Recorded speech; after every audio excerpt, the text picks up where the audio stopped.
ঝাড়গ্রামে যে জিতেছে শুভেন্দু অধিকারী, সে তো 2021-এও জিতেছে, আবার জিতেছে, আবার ভবানীপুরেও হারিয়েছে।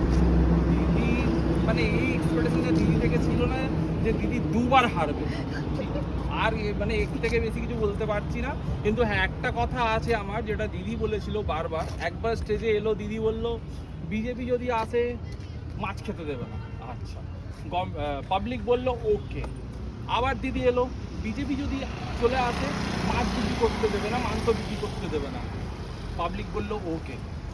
আবার ভোটিং হলো, বিজেপি জিতলো। না দিদি কিছু বললো, না পাবলিক কিছু বললো।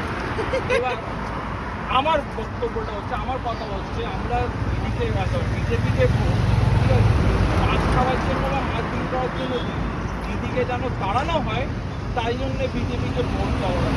এখানকার যে নাটক যে চলছে না, সেটা বন্ধ করার জন্য বিজেপিকে ভোট দিয়েছি, আর মাছ খাওয়ার জন্য আর মাছ বিক্রি করার জন্য। ঠিক আছে, জয় শ্রীরাম।